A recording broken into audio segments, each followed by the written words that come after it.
Bonjour à tous, aujourd'hui on parle de l'Audi A1 restylé d'un pack John Cooper Works sur les Mini et enfin du Fiat 500X hors des sentiers battus. Mais avant cela, les pneus chinois à l'essai.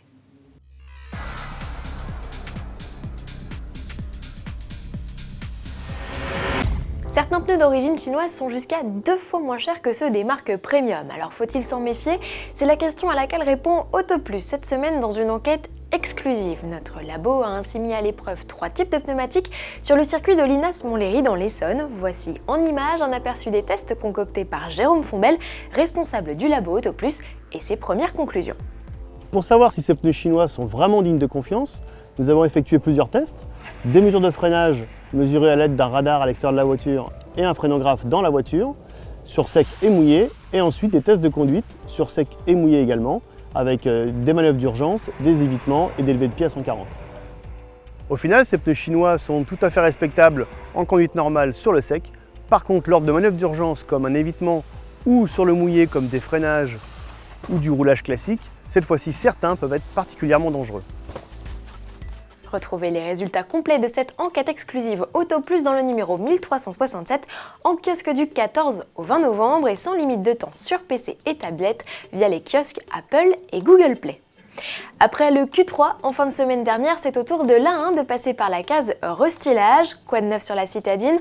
Sans grande surprise, elle reprend le regard et le dessin plus affûté des boucliers inaugurés en mars dernier par la S1.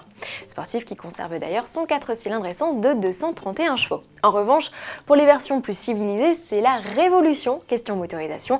Audi mise pour la première fois de son histoire sur des 3 cylindres, dont une inédite version essence. Ce bloc 1 litre TFSI de 95 chevaux s'annonce comme le plus efficient de la gamme avec le 3 cylindres diesel de 90 chevaux. Les consommations respectives annoncées sont de 4,3 et 3,4 litres au 100. Le mazout profite même d'un bonus de 150 €. Les versions d'ores et déjà disponibles à la commande, même si l'on ne connaît pas encore leur tarif. Rivale toute trouvée de l'Audi S1, la Mini John Cooper Works, mais la version survitaminée de la 3e génération de la citadine se fait désirer. Alors pour faire patienter ses clients avides de sportivité, le constructeur lance les packs JCW. Disponibles uniquement sur les déjà sportifs Cooper S de 192 chevaux et Cooper SD de 170 chevaux, il offre tout le traitement esthétique de John Cooper Works avec spoiler, prise d'air plus large, jantes de 17 pouces, siège cuir et volant sport. Des attributs que Mini facture au prix fort, 3 400 €.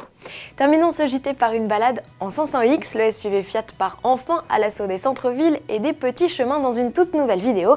Ce sont ici les versions Opening Edition, comprenez les toutes premières commercialisées. Le blanc joue la version rat des villes avec ses 2 roues motrices, tandis que le Fiat 500X rouge fait office de rat des champs avec sa transmission intégrale et son traitement un peu plus aventurier. Tarif des 20 990 € en 4.2 et près de 10 000 € de plus pour le 4x4.